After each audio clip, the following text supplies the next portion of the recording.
மக்கள் பிரச்சனை இருக்கட்டும், இவரு சொந்த பிரச்சனையே பேச மாட்டாரு. அப்படி ஒரு பயந்தாங்குழியான ஒரு தலைவரை இந்த தமிழகமே இதுவரைக்கும் சந்திச்சது இல்லைன்ற மாதிரி பேசிட்டு வந்துடுறாரு. ஜெயலலிதா அவர்கள் இருக்கும் பொழுது அந்த அதிமுகவுக்கு அணிலாடி இருந்த இன்னைக்கு நீ ஜெயலலிதா அவர்களையும் அதிமுக ஊழல் கட்சி சொன்னா இது எவ்வளவு பெரிய கேவலம். நீ உன்னுடைய அரசியல் எதிரி யாரு, உன்னுடைய கொள்கை எதிரி யாரு நீ சொல்லிட்ட. அப்ப இந்த கொள்கை எதிரி பத்தி நீ பேச மாட்டாமா, கொள்கை எதிரினால வரக்கூடிய பிரச்சனைகளை பேச மாட்டாமா, பேசவே மாட்டேங்கிறே. அதை மீறி எனக்கு 100% கொடுங்க, ஏன்னா இவருக்கு படம் ஒரு கலெக்ஷன் வரணுன்றது வேண்டி இந்தியாவிலேயே ஒரு ரெக்வஸ்ட் வச்ச முதல் நடிகர் ஒரு கஷ்டம். எவ்வளவு கொடூரமான மனுஷனா இருக்கணும். அதனாலதான் இவருக்கு அந்த 41 பேர் இருந்தாலும் பெரிய விஷயம். ஒரு பாட்டுக்கு 72 நாள் உள்ள போய் இருந்துக்கிட்டாரு.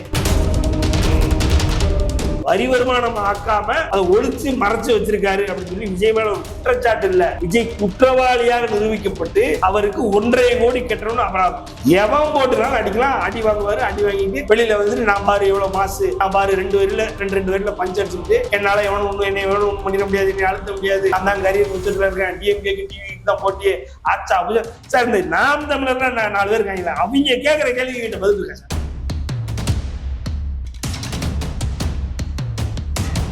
Nirmati Property Management. Contact 7667000800. நகரம் பேசுபவர்களுக்கு வணக்கம். இன்றைக்கு சத்யன் ராமசாமி அவர்கள் சந்தித்து விஜய் நேற்று பேசியது குறித்து பேச போகிறோம். சார் வணக்கம். வணக்கம். விஜய் நேற்று பேசுனதை பார்த்துருப்பீங்க. அது குறித்து அதிமுக ஐடிவிங்லேருந்து எதிராகவும் கொடுத்துருக்காங்க. விஜய் நேற்று பேசுகிறத முதல்ல எப்படி பார்க்குறீங்க? நேற்று பேசுங்க, இது வரைக்கும் பேசுனதுக்கு நேற்று பேசுனதுக்கு என்ன தேவைப்படுது? நான் நேற்று அதாவது இது வரைக்குமே கிளாரிட்டி இல்லாமல் தான் போயிட்டு இருந்தது. நேற்று ஏதாவது ஒரு கிளாரிட்டி இருக்கும். அதாவது சரி கிளாரிட்டி விட்டுங்களேன், கிளாரிட்டி அவர்கிட்ட இல்லவே இல்லைன்னு தெரிஞ்சிருச்சு. அட்லீஸ்ட் இந்த அவருடைய விசில்டிச்சாங்க குஞ்சுகள் இருக்காங்க இல்லையா, அவங்களுக்காவது ஏதாவது ஒரு புத்துணர்ச்சி கொடுக்குற அளவுக்கு பேசுவாரான்னு பார்த்தா எதுவும் இல்லை. அதாவது அவங்களுடைய எண்ணம் எல்லாம் என்னென்னா அதிமுக, அதாவது ஒவ்வொரு மாவட்ட செயலாளர்களையும் அழைத்து உட்கார வச்சோம்னா, ஒவ்வொரு மாவட்ட பொறுப்பாளர்களையும் அழைச்சி உட்கார வச்சோம்னா, அவங்களுடைய எண்ணம் எல்லாம் என்டிஏ கூட்டணிக்குள்ளே விஜய் போய் விஜய் எப்படி அங்கே பவன் கல்யாணும் சந்திரபாபு நாயுடும் இன்னைக்கு இருக்கிறாங்களோ அதே மாதிரி எடப்பாடியார் அவர்களும் விஜய் அவர்களும் இருக்கணுன்றது தான் இவருடைய எண்ணம். ஆனால் விஜய் அவர்கள் கூட்டணிக்குள்ளேயே போக மாட்டாரு, கூட்டணின்றது அதை பற்றி எது பேச மாட்டாருன்னு இவங்க எல்லாரும் விரக்தியில் இருக்காங்க. சரி, அவங்க எல்லாத்துக்கும் ஏதாவது ஒரு பூஸ்ட் பண்ணுற மாதிரி, சரி விரக்தியில் இருக்காங்க ரைட், அவங்க பூஸ்ட் பண்ணுற மாதிரியாவது ஏதாவது பண்ணுவாங்களான்னு பார்த்தா பண்ண மாட்டாரு. இவர் இது பேசுவாருன்னு பார்த்தா பேச மாட்டாரு. அதே இந்த தேஞ்சு போன ரெக்கார்டை இந்த இடையில இந்த வடிவில் மீன் கூட வச்சு ஓட்டிட்டு இருக்காங்கல்ல, இதை சொல்றதுமே ஒவ்வொரு பஞ்சாயத்துக்கு ஒருத்தர் வந்துடுறான்ற மாதிரி நான் கரியரோட வச்சோம், டிவிகேக்கும் டிஎம்கேக்கும் தான் போட்டி, இதே பழைய பஞ்சாங்கத்தையும் அரைச்சிக்கிட்டு இருக்காருன்றது ஒரு உப்பு சப்பு இல்லாமல், அதாவது பார்க்கறதுக்கு போர் அடிச்சிருச்சு அந்த ஃபார்மெட். இவர் போய் நிற்பாரு, இவர் போய் என்னை யாரும் எதுவும் பண்ண முடியாது வைக்க முடியாது ஆச்சா உச்சா அப்படி இப்படின்னு இவர் பெருமையை பேசுவார். பேருக்கு டிஎம்கே ஒரு வார்த்தை பேசிட்டு பாஜக சம்பந்தப்பட்ட எதையும், குறிப்பாக மோடி என்ற பெயரையோ, அமித்ஷா என்ற பெயரையோ, சிபிஐ என்ற பெயரையோ, ஜனநாயகன் என்ற பெயரையோ, இது போன்ற எந்த பிரச்சனைகளும், மக்கள் பிரச்சனை இருக்கட்டும், இவரு சொந்த பிரச்சனையே பேச மாட்டாரு.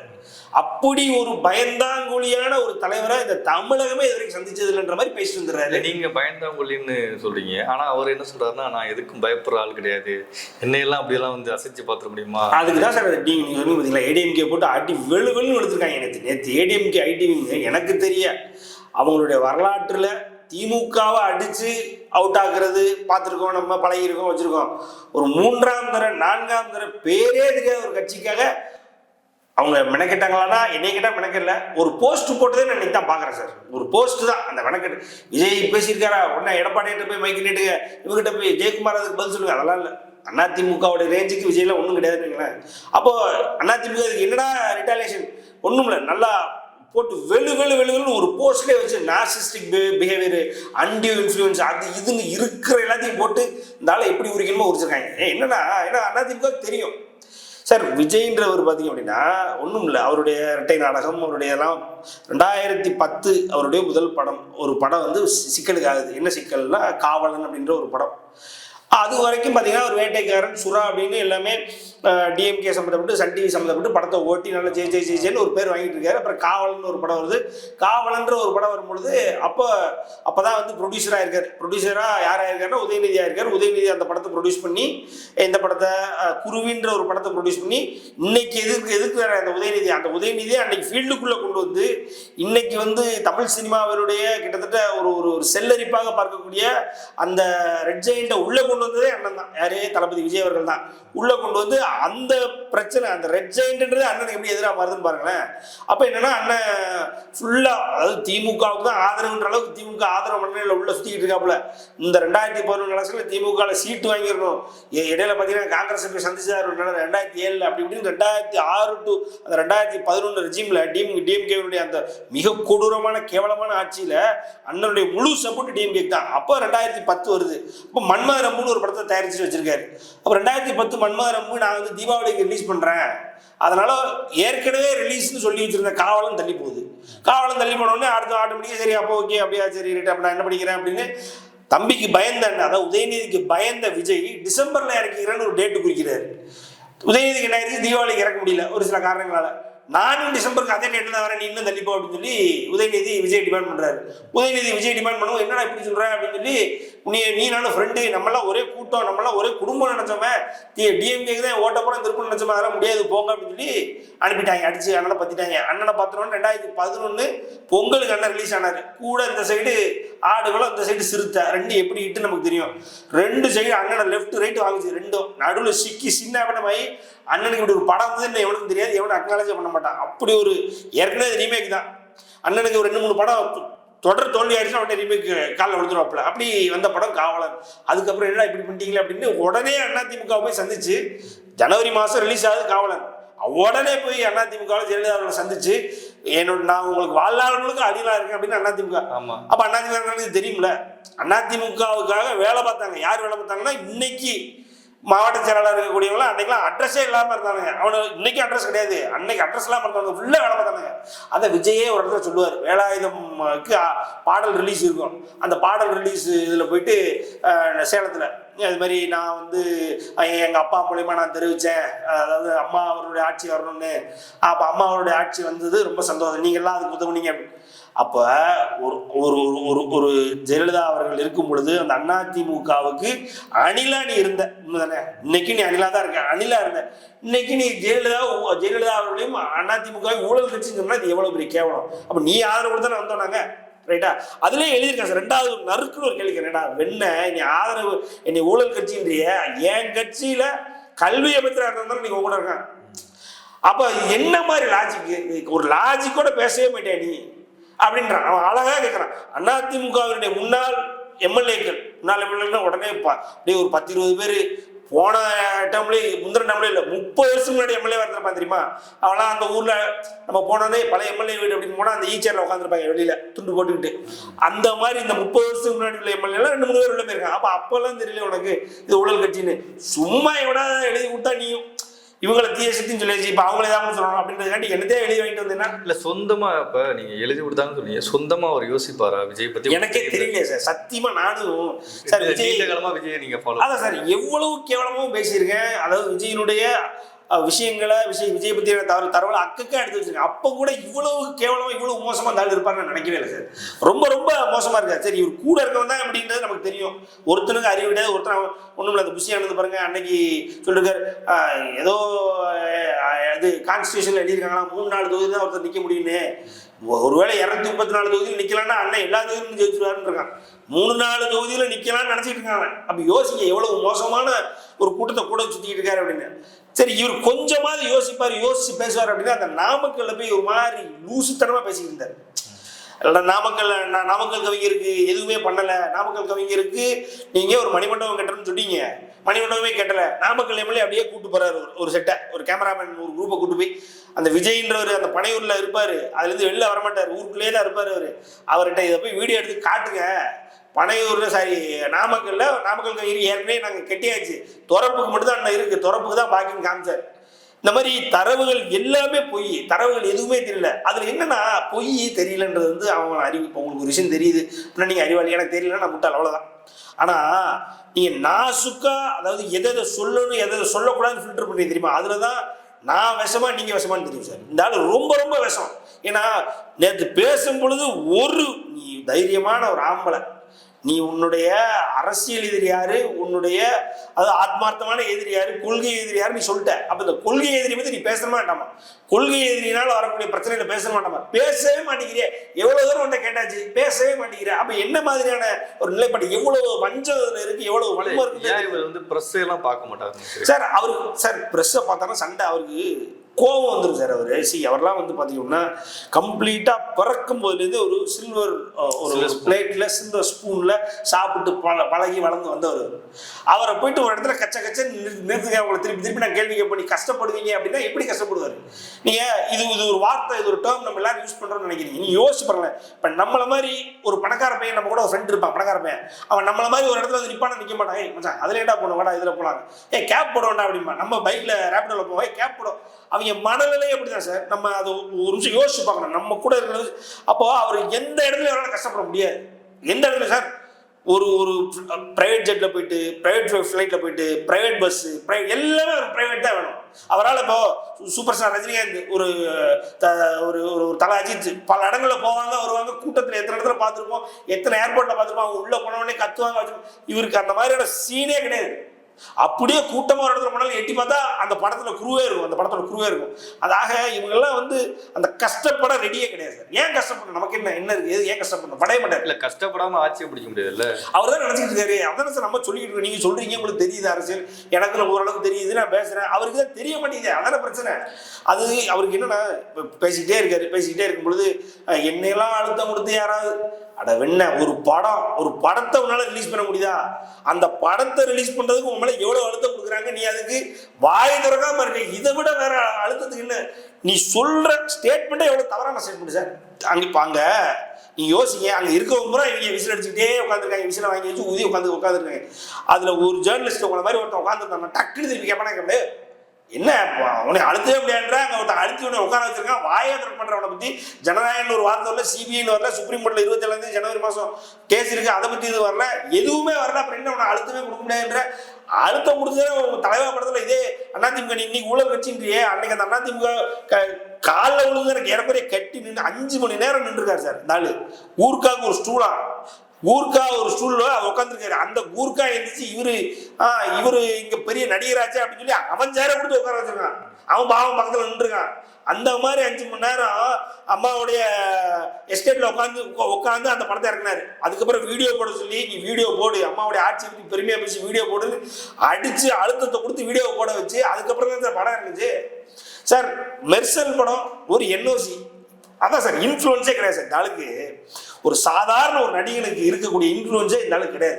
இன்னைக்கு ஒரு நான் இதையும் சொல்லியிருக்கேன். மெர்சல் படத்தில் இப்படி தான் என்ஓசி கிடைக்கல, அனிமல் ஹஸ்பண்ட்ரி போர்ட்லேருந்து என்ஓசி கிடைக்கல, என்ஓசி கொடுக்க முடியாதுட்டாங்க. அப்புறம் உடனே கிளம்பி போயாச்சு. யார அப்ப சிஎம்மா இருக்கக்கூடிய இன்னைக்கு புரட்சி தலைவர் எடப்பாடியார் அவர்கள் வீட்டுக்கு போய் அங்க காத்து கிடந்து அங்க என்ஓசி வாங்கி அதுக்கப்புறம் தான் அந்த மெர்சல் படம். அவரும் நீங்க ஞாயிற்றுக்கிழமைன்னு கூட பார்க்க முடியுது. அவரே ஒரு இடத்துல சொல்றாரு, பேரு சொல்லாம சொல்றாரு. அவர் நல்ல மனுஷன் நல்ல மனுஷன், பேர் சொல்லாம சொல்றாரு. என்ன சொல்றாரு? ஞாயிற்றுக்கிழமை இருந்தாலும் ஓகே அப்படின்னு சொல்லி அவர் என்ஓசி வாங்கி கொடுத்து அந்த படத்தை ரிலீஸ் பண்ணி அந்த படம் ஓடிச்சு. அதுக்கப்புறம் சரி அதோட முடிஞ்சா அடுத்து சர்க்கார் படம். சர்க்கார் படத்துல மேலே ஏறி நின்று பேசுன பேச்செல்லாம் கொஞ்சம் நெஞ்ச பேச்சா ஒன்றும் இல்லை. அதாவது எடப்பாடியார் ஆட்சி வந்துருச்சு, ஆளுங்கட்சி எப்படியும் இதை வந்து கவுத்துருவாங்க. ஏன்னா ஜெயலலிதா அவர்களுடைய ஆட்சி மாதிரி இவரால் பண்ண முடியாது, ஜெயலலிதா அவர்கள் வச்சிருந்த அதிமுக மாதிரி இவரால் அதிமுக நடத்த முடியாது. ஏற்கனவே அதிமுக 3 நாளாக பிரிஞ்சிருந்த காலம் அது 2018. அப்போ டைரக்டா சன் டிவிட்ட போய் காலில் விழுந்து எனக்கு ஒரு படம் கொடுக்குன்னு கேட்டு அவரும் சரி போனா போது கொடுப்போம். அது கலாநிதி மாறன் உட்கார வச்சுட்டே பேசினார் சார். கலாநிதி மாறனுக்கே அது பிடிக்கல. அதனால தான் அடுத்த பீஸ்ட் படத்துக்கு ஒரு ஆடியோ லான்ச்சே கொடுக்கல. அதுதான் உண்மை. அதுலேருந்து அப்படியே மாஸ்டர் படத்தை வந்து இந்தியாவிலேயே முதல்ல ஒரு நடிகர் வந்து அவ்வளவு கொடிய கொரோனா நோயினால மக்கள் செத்துக்கிட்டு இருக்கும்பொழுது கூட நான் ஒரு படம் எடுத்திருக்கேன், அந்த படத்தை ரிலீஸ் பண்ண போறேன், அது ஏன் உடனே ரிலீஸ் பண்ணலன்னா வட்டி கொடுத்துட்டு இருக்காங்க. அது அந்த மாஸ்டர் படத்தினுடைய ப்ரொடியூசர் யார் அப்படின்னா இவருடைய மாமா, விஜய் அவருடைய மாமா. வட்டி கொடுத்துருக்காங்க, அது முடியல அப்படின்னு எப்படியாவது படத்தை ரிலீஸ் பண்ணணும். சரி ரிலீஸ் பண்ணா அப்போ வந்து என்னன்னா எல்லாம் 50%, 35% அப்படி இப்படின்னு சொல்லி எல்லாரும் ஆக்கியபன்சி கொடுத்து ரிலீஸ் பண்ணிட்டு இருந்தாங்க. அதை மீறி எனக்கு 100% கொடுங்க, ஏன்னா இவருக்கு படம் கலெக்ஷன் வரணுன்றதுக்காண்டி 100% கொடுங்க அப்படின்னு சொல்லி இந்தியாவிலேயே ஒரு ரெக்வஸ்ட் வச்ச முதல் நடிகர் இருக்கா சார். எவ்வளவு கொடூரமான மனுஷனா இருக்கணும். அதனாலதான் இவருக்கு அந்த 41 பேர் இறந்தாலும் பெரிய விஷயம். இவர் 72 நாள் உள்ள போய் இருந்துக்கிட்டாரு. அதுல ஒண்ணும் இல்லை. அவங்கள எனக்கு தெரிய உலகத்திலே இது மறுபடியும் உலகத்திலேயே ஒருவருக்கு நீங்களும் சரி நானும் சரி எந்த ஒரு சக மனிதனுக்கும் இல்லாத ஒரு எண்ணம் சார். ஒரு வீட்டுல இறந்து போயிட்டாங்கன்னா அந்த வீட்டுல போய் துஷ்டி கேட்போம். இவர் தான் உலகத்திலேயே முதல்ல துஷ்டியை வீட்டுக்கு கூப்பிட வச்சு கேட்டது. அதுவும் நம்ம பார்த்தோம். அதனால அப்பவே கேட்டார். அப்ப கூட எடப்பாடியார் 100 கொடுக்க முடியாது, உன் இஷ்டத்துக்குலாம் நாங்க கொடுக்க முடியாது, அந்த கோவம் வேற, உன் இஷ்டத்துக்கு கொடுக்க முடியாது அப்படின்னு சொல்லி 50% கொடுத்து ரிலீஸ் பண்ணி மாலை மலர்ல கிட்டத்தட்ட ஒரு பக்கத்துக்கு அவருக்கு வேலுமணிக்கு அதே நேரத்துல கடம்பூர் ராஜுக்கு 3 பேருக்கும் ஒரு பக்கத்துக்கு சேவையர் பிரிட்டோ யாரு விஜயனுடைய மாமா கம்ப்ளீட்டா ஒரு நன்றி தெரிவிச்சு, நன்றி தெரிவிச்சது இல்லாம இந்த ஆட்சியினுடைய பெருமையை பற்றி பேசுறதுக்கு அப்புறம் தான் ரிலீஸ் ஆச்சு. இப்படி அதிமுக காலில் விழுந்தே வாழ்ந்த விஜய் இன்னைக்கு அதிமுக ஊழல் எதிரி, ஊழல் கட்சி அப்படின்னு சொன்னா அதிமுக சும்மா இருப்பானா? அதனாலதான் நேத்துல இருந்து அடி விடுது. ஏன்னா சரி ஓகே இப்படி சொல்லிட்டா சொன்னது தப்பு அப்படின்னு நம்ம சொல்லக்கூடாது. உனக்கு சொல்ல தகுதி இருக்கான்னு நம்ம பாக்குறோம். கேள்விக்கு வந்துடுறேன். உனக்கு சொல்ல தகுதி, நீ 1.5 கோடி சார், 15 கோடி புலின்னு ஒரு படம், 15 கோடி வரி ஏய்ப்பு. ஏன் வரி ஏய்ப்புனா சும்மா இருப்பார் சார். பிஆர்ஓ செல்வகுமார், பிடி செல்வகுமார் அவர் பேரு. அந்த செல்வகுமார் பாத்தீங்கன்னா இன்னைக்கு இருக்கிற பிஆர்ஓஸோட எக்ஸிஸ்டிங், இன்னைக்கு இல்லை நிறைய பேர் நீங்க பார்த்துருப்பீங்க, எக்ஸிஸ்டிங் பிஆரோட டபுள் மடங்கு ட்ரிபிள் மடங்கு பவர்ஃபுல்லா இருந்த ஒரு காலகட்டம் சார். செல்வகுமார் இன்னைக்கு டிஎம்கே போயிட்டார். விஜய் மேல இருக்க கம்ப்ளீட்டான அதிருப்தியில விஜய் மேல, விஜயனுடைய எல்லா தவறுகளையும், விஜயனுடைய எல்லா அதாவது இளைமறைகாயாக அவர் செய்த அனைத்து விஷயங்களையும் தெரிந்தவர் இவர் தான். விஜயனுடைய அண்டர் ரூம் சீக்கிரட்லாம் தோண்டி எடுக்கல, நீங்க ஒண்ணும் இல்லை, அந்த இடத்துல செல்வகுமாரை கூப்பிட்டு ஒரு பேட்டி எடுத்தீங்கன்னா முடிஞ்சது. அப்படிப்பட்ட செல்வகுமார் அவர் பாட்டுக்கு பிஆர்ஓவா ராஜாவா இருந்த காலகட்டத்தில் அவரை கூப்பிட்டு உங்களுக்கு நான் ஒரு படம் கொடுக்குறேன், என் பணத்தை வச்சு நீங்களே படம் எடுங்க அப்படின்னு சொல்லி அவர் கையில கொஞ்சம் அமௌண்ட்டை கொடுத்து படத்தை எடுத்து புலி எப்படின்னு தெரியும் உலகத்திலேயே அவ்வளவு கேவலமான பிளாப்பு எந்த நடிகனும் கிடையாது, அப்படிப்பட்ட ஒரு பிளாப்பு. அதனால அவருக்கு லாஸ் ஆயிடுச்சு.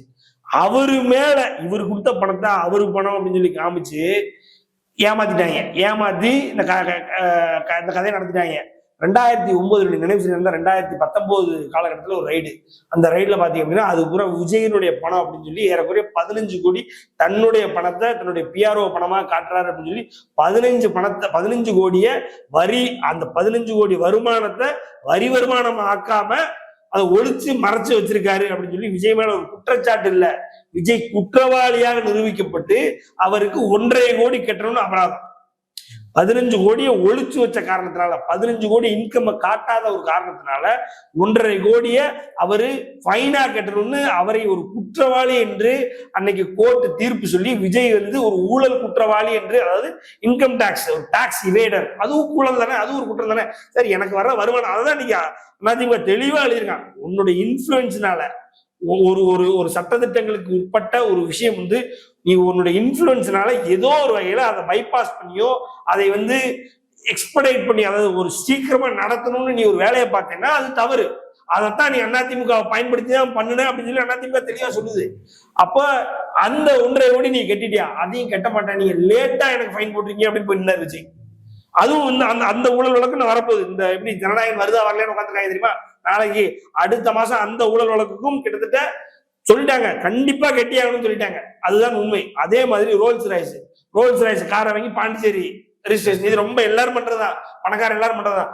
மத்தவங்க பண்ணலாம், நீ இவ்வளவு வாய் பேசி பண்ணலாமா? நீ அதுக்கும் வரி கட்டல, வரி கட்டாம அதுக்கப்புறம் மாட்டி அசிங்கப்பட்டு கேவலப்பட்டு அதுக்கப்புறம் இப்போ அந்த மாஸ்டர் படம் அதே மாதிரிதான் எடுத்துக்கிட்டு இருக்கும்போது போய் அவரை தூக்கிட்டு வந்தாங்க. கார்ல உட்காந்து உட்காந்து உள்ள தூக்கிட்டு வீட்டுல வச்சு கிட்டத்தட்ட 2 நாள் கதவே தொடர்பாம தண்ணி கூட கொடுக்காம என்கொயரி கம்ப்ளீட்டா. ஏன்னா அவருடைய பணத்தை இப்போ ரீசெண்டா கூட இப்ப சிபிஐ என்கொயரியில கூட இங்க வரல நியூஸா, நேஷனல் மீடியால எல்லாத்துலயுமே நியூஸ். ஜெகதீஷ்ன்றவர் யாரு? உங்களோட எக்ஸிகியூட்டிவ் ப்ரொடியூசர், அவர் உங்களோட பிஆர்ஓ தானே. அவரு எங்க இருந்து எக்ஸிகியூட்டிவ் ப்ரொடியூசர் ஆனாரு? அவருக்கு பணம் எங்க இருந்து வருது? ஒருவேளை அவர் எக்ஸிகியூட்டிவ் ப்ரொடியூசரா இருக்கும்போது நீங்க அவர் பிஆர்ஓ மாத்திட்டீங்களா, இல்ல உங்க பிஆர்ஓக்கு நீங்க பணம் கொடுத்து அவர் எக்ஸிகியூட்டிவ் ப்ரொடியூசரா வச்சிருக்கீங்களா? இந்த கேள்விகளுக்கெல்லாம் விஜய் பதில் சொல்லியிருக்காரு. ஆக இவர் பணத்தை ரொம்ப மோசமா, அதாவது சாமர்த்தியமா கையாளுறாரு சார், மக்களுக்கு தெரியாம. இல்ல ஆனா என்ன சொல்றாருன்னா, நான் கெரியர் உச்சத்துக்கு நான் வந்திருக்கேன், பணம் அதுதான் சார் அடிக்கடி சொல்லி, பெரிய பணம்லாம் எனக்கு பெரிய மேட்டர் கிடையாது, நான் இதுல சம்பாதிக்கணும் அவசியம் கிடையாதுன்னு சொல்றாரு. அதுதான் எனக்கே ஒண்ணும் புரியல, அவர் எப்படி அதை சொல்றாருன்னே தெரியல சார். நீங்க என்ன அவரு விஜய் ரசிகர்களுக்கு நிறைய உதவி பண்ணிருக்காரா, இல்ல எதுவும் அந்த பணத்தை வச்சு இது பண்ணிருக்காரா? யாருக்குமே இது பண்ணல சார். எனக்கு தெரியும் விஜய் அவர்கள் விஜயனுடைய மக்கள் இயக்கத்துல விஜய் ரசிகர்களா செலவு பண்ணி வச்சிருக்காரு. இன்னைக்கு செலவு பண்ணிட்டு இருக்காங்க. கிட்டத்தட்ட அன்னைக்கெல்லாம் ஒருத்தன் போட்டிருக்கான் 10,000 விசில் வாங்கிட்டேன் அப்படின்னு போட்டிருக்கான். ஒரு விசில் 5 ரூபா 50,000 வாங்கிட்டேன்னு போட்டிருக்கான். அவனுக்குலாம் கிட்டத்தட்ட ஒரு 20-25 வயசு இருக்கும். 20-25 வயசுல இன்னைக்கு 50,000 எல்லாம் சம்பாதிக்க முடியாது, சம்பாதிக்கலாம். ஆனா 50,000 விசில் வாங்குறதுக்கு எவனு பயன்படுத்த மாட்டான். 50,000 நீ பேங்க்ல போட்டு ஒரு FD போட்டு அதுக்கு எதிரையோ அதுக்கு விசில் வாங்கி கொடுத்துரு. விசில் நீ ஊதிட்டு எவ்வளவு வேலை பண்ண 2 மாசம் அழிவியா. அதுக்கப்புறம் எவன் சின்ன போறான், எவனும் சின்ன போறது இல்லை. எப்படி அங்கீகாரம் கிடைக்க போறது இல்லை. அங்கீகாரம் கிடைக்காம மறுபடியும் அடுத்த சின்ன மாறதான் போகுது. இதுக்கு எதுக்கு விசில்? இதெல்லாம் ஒரு தொலைநோக்கு. ஆக விஜய் எவனுக்கு எங்கேயும் செலவு பண்ணதே இல்லை சார். இடையில கூட உங்களுக்கு தெரிஞ்சிருந்ததுன்னா ஒரு 2-3 கூட்டங்கள் சார், விஜய் சார்ந்த கூட்டங்கள். அந்த கூட்டங்கள் எல்லாமே பாத்தீங்கன்னா வெளியில வந்து சொன்ன ஒவ்வொரு விஷயங்கள் நான் சொல்றேன். நான் எஸ்சின்றதுனால எனக்கு பதவி கொடுக்க மாட்டாங்க அப்படின்னு சொல்லி ஒருத்தர் வெளில வந்து பேசினாரு. அதே மாதிரி அஜிதா அந்த ஆங்கிள் அந்த கதை உங்களுக்கு தெரிஞ்சிருக்கும். தூத்துக்குடியில இதுல பழைய பில்லா பாண்டி இப்ப திமுக இருக்காரு. பில்லா பாண்டியனுடைய தங்கை, சொந்த தங்கை, அவங்களுக்கு பதவி கொடுக்காம பணத்தை வாங்கி அவங்க அவ்வளவு செலவு பண்ண வச்சு அவங்க செலவு கணக்கே வெளியில வந்தது. வெளிநாட்டுல இருந்து கனடால இருந்து நான் ஒருத்தன் வந்திருக்கேன், எனக்கும் பாத்தீங்கன்னா நான் இதை நம்பிதான் வந்தேன். ஒரு பதவி கொடுக்க மாட்டேன், ஒண்ணும் கொடுக்க மாட்டாங்க. மாறாக எவனோ ஒருத்தன் இது சட்டையை கழட்டி போட்டு வெறும் ஜட்டி போட்டு ஆடிட்டு இருக்கான் போல இருக்கு. அவனுக்கு ஒன்றிய பொறுப்பாளர் கொடுக்குறாங்க. இந்த மாதிரி குற்றச்சாட்டுகள்லாம் நம்ம பார்த்தோம். அது இல்லாம இன்னும் ஒரு சில எவ்வளவோ செலவழிக்கிறோம்னு எவ்வளவு செலவுகளை பூரா வேற இடங்களை பாஸ் கிடைக்கல. நான் எவ்வளவு செலவழிச்சிருக்கேன் தெரியுமா? நான் எவ்வளவு செலவழிச்சு திருச்சியில இருந்து கூட்டு வந்து தெரியுமா? அந்த மாநாடுகளை கூட்டு போகும்போது அந்த செலவுகளை. ஆக விஜய் வந்து விஜய் ரசிகர்கள் இன்னைக்கு செலவு பண்ணதே இல்லை. இன்னைக்கு அதாவது இன்ஃபுளுன்சரால் டைரக்டர் இல்லை சார். ஆனா வன்னியன்ற ஜாதியை தன்னுடைய சினிமாவினால் கட்டுப்பாட்டுல வச்சிருக்காரு யாரு? இவர் திரௌபதி 2 திரௌபதியினுடைய டைரக்டர் மோகன்ஜி அவர்கள். அதே நேரத்துல பாமகவின் ஆசி பெற்ற டைரக்டர். பாமகவை எதிர்த்தா ஏறக்குறைய தன்னுடைய 50 ஆண்டு கால கரியர்ல ஒரு படத்தை எவனாலே அவர் படத்தை நிறுத்த முடியாது. ஆனா அப்படிப்பட்ட சூப்பர் ஸ்டார் படத்தை ஒரே ஒரு தேட்டர்ல ஒருத்தர் நிறுத்தினாலும் அது பாமக தான். என்ன பண்ணிட்டான்? போய் ரீல தூக்கிட்டு ஓடிட்டான். அப்படிப்பட்ட பாமக கூட நம்ம பிரச்சனை வச்சிருக்கோமா அப்படின்னு நினைக்க வாய்ப்பு இருக்கு. அந்த பாமகவுடைய ஆசி பெற்றவர் யாரு? திரௌபதி 2. ஏற்கனவே திரௌபதி 2க்கு ஒரு எதிர்பார்ப்பு இருக்கு. திரௌபதினால ஒரு எதிர்பார்ப்பு. படம் நல்லா ஓடிக்கிட்டு இருக்கு. படம் பாத்தீங்க அப்படின்னா கம்ப்ளீட்டா இன்னைக்கு இந்துக்கள், தமிழக இந்துக்கள், குறிப்பா இந்திய இந்துக்கள் என்ன எதிர்பார்க்கலாம் அது படத்துல இருக்கு. வன்னியர்கள் என்ன எதிர்பார்க்கலாம் அது படத்துல இருக்கு. அப்படிப்பட்ட ஒரு மோகன்ஜி அவர்கள் ரெக்வஸ்ட் வச்சு அதை நீ செய்யல அப்படின்னா அது என்ன ஆகுன்றது தெரிஞ்சுதான் இவர் போயிருக்காருன்ற நான் இன்னொன்னு சொல்றேன். இந்த தெரிய ரீரிலீஸ் தள்ளி போகணும்னு சொன்னவரு மங்காத்தா ரீரிலீஸ் ஏன் தள்ளி போகணும்னு சொல்லல. இன்னைக்கு சொல்றாரு மங்காத்தா ரீரிலீஸ் ஆனதுனால என் படம் திரௌபதி யாரும் பார்க்க வர மாட்டான்னு சொல்றாரு. அப்படிப்பட்டவருக்கு முன்னாடியே தெரிஞ்சிருக்கலாம் மங்காத்தான்றது ஒரு 4 விஜய் படம் சேர்ந்தது ஒரு மங்காத்தா. கரெக்டா? அப்படிப்பட்ட மங்காத்தா ஏன்னா நீங்க அஜித் படத்தை ரிலீஸையோ தள்ளி போகணும்னு சொல்ற தைரியம் எவனும் கிடையாது. ஆனா விஜய்னா சொல்லலாம், அழகா வச்சு விளையாடலாம். எவனாலும் ஃபுட்பால் மாதிரி போற போக்குல மியூசிக். அதனாலதான் ஒண்ணும் இல்ல. இன்னைக்கு வி கிரியேஷன்ஸ் நீ சொல்லி ஒண்ணும் இல்ல தள்ளி போ அப்படின்னா தள்ளி போ. இவ்வளவுதான் சார் இவருடைய கரியரோட உச்சம், இவருடைய இன்ஃபுளுன்ஸ் இவ்வளவுதான். எவனாலும் இவரை போட்டு அடிக்கலாம். உள்ள எவன் போட்டுனாலும் அடிக்கலாம். அடி வாங்குவாரு. அடி வாங்கிட்டு வெளியில வந்துட்டு நான் பாரு எவ்வளவு மாசு, நான் பாரு 2 வரியில பஞ்ச் அடிச்சுக்கிட்டு என்னால என்னை ஒண்ணும் பண்ணிட முடியாது, என்னை அழுத்த முடியாது, நான் தான் கரியர் உச்சத்துல இருக்கேன், டிஎம்கேக்கு டிவிக்கு தான் போட்டியே ஆச்சா அப்படி சார். இந்த நாம் தமிழர்ல 4 பேர் இருக்காங்களா, அவங்க கேட்கிற கேள்வி கிட்ட பதில் இருக்கேன் சார். போட்டு அடின்னு அடிக்கிறாங்க. எங்க போனாலும் அடி விடுது. எவன் பேசுறாலும் அடி விடுது. அடிக்கிறாங்களா, அதுக்கு ஏதாவது பதில் இருக்கா? இதெல்லாம் விடுங்க சார். விஜய் ஓகே, அவர் அழுத்த முடியாது. ஆச்சா இந்த ஆதவர்ஜனான்னு ஒருத்தர் இருந்தாங்க. அவன் பேசுறானா பேச்சு, என்ன பேச்சு பேசுறான், எது பண்ண முடியாது.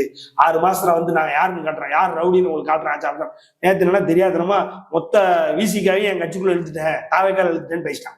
அடி விழுந்திருக்கும் போல, ஊமை குத்து விழுந்திருக்கு போல. நைட்டு போஸ்ட் எடுத்துட்டு வரான். என்னன்னா விசிகாவினுடைய அன்பார்ந்த விசிகாவினுடைய சொந்தங்களுக்கு, விசிகா எனக்கு சொந்தமா, ஏண்டா கூட்டணியே எதிர்க்கிறீங்க, டிஎம்கேக்கும் உங்களுக்கு தான் போட்டின்றீங்க, அப்புறம் எப்படி அவன் உனக்கு சொந்தமாவான்? சரி மரியாதை நிறுத்தமாக சரி நான் என்னென்னலாமோ சொன்னேன், ஏதோ வார்த்தைகள் வேற வேற மாதிரி புரிஞ்சுக்கிட்டீங்க. என்னதான் சொல்லு. இப்ப என்ன விசிகேல உன் ஆளுங்கெல்லாம் இருக்காங்களா, விசிகேல உள்ளவங்க நீ கூப்பிட்டியா சொல்லு, தெரியப்படுத்து. அடி விழுந்திருக்கு. ஏன்னா அந்த அடியை தாங்க முடியாம தெரியும். விசிகாவை பொறுத்த வரைக்கும் எப்படின்னா சார், பாப்பானுங்க கொஞ்சம் ஒரு மாதிரி போச்சு அப்படின்னா ரோட்ல விட்டு அடிக்க ஆரம்பிச்சிருவாங்க. அவனுக்கு அது ஒரு மாதிரி அந்த ஆளே அப்படி யாரு திருமாவளவனே அப்படி ஒரு ட்ரெண்டை கிரியேட் பண்ணிட்டாப்ல. லைட்டா ஒரு 2 தட்டு தட்டினாப்ல. அதே நேரத்துல பாத்தீங்க அப்படின்னா இவர் ஐயா ஒருத்தர் ஏர்போர்ட் பூர்த்தின்னு சொல்லி எவ்வளவு பெரிய மனுஷன் அவரு திரும்பி கட்சியில பயணிச்சு எவ்வளவு நட்புறவோட எவ்வளவு தூரம் பயணி வெளியில இருந்து 4 அவதூறு சொல்றாரு அப்படின்றதுக்காண்டி அவரை செருப்பால் அடிச்சாங்களா இல்லையா, அப்படி ரோட்ல விட்டு அடிச்சிருவாங்க. அவங்களை பொறுத்தவரை அப்படிதான். இவர் இருந்தாலும் ஆளு 6 அடி இருப்பாரா, அதனால ரோட்ல கெத்தா போயிட்டு இருக்காரு. எவனா ஒரு 4 பேர் சுத்தி என்னத்தையா கூட இருந்துட்டான்னா பயம். அந்த பயத்துலதான் நீட்டா ஐயா விசிக்கே நான் உங்களை பத்தி தெரியாம சொல்லிட்டேன் சார். காலையில சொல்லி அன்னைக்கு நைட்டே மண்டிடுறானே, இவனுங்கெல்லாம் பேசலாமா சார்? நான் தான் உச்சம், நான் தான் என்னை வந்து அழுத்த முடியாது, இந்த மூஞ்சை பார்த்தா எவனையாவது அழுத்த மாதிரி தெரியுதா வைக்குதா, அதெல்லாம் வந்து அதாவது சும்மா அந்த சினிமாவில் எழுதி கொடுக்குற வசனம் எழுதி கொடுக்குற. எனக்கு தெரியும் அந்த விவேக்னு ஒரு பாடலாசிரியர் இருக்காங்க, அவன் தான் உட்காந்து வேலையெல்லாம் பார்த்துட்டு இருக்கான்னு நினைக்கிறேன். அவனை முதல்ல விழுத்தா சரியான்னு தோணுது. அதனால இப்படி இவங்க எழுதி கொடுக்கறத பேசிக்கிட்டு இருக்காங்க, வச்சுக்கிட்டு இருக்காங்க. அதோட இதுதான், வேற எது எனக்கு தெரிய இவனுங்களை பத்தி ஒண்ணுமே கிடையாது சார். நீங்க அதை பத்தி பேசவே வேண்டாம். இவ்வளவு நேரம் உங்க நேரத்தை எங்களுக்காக சில டிப்ஸ்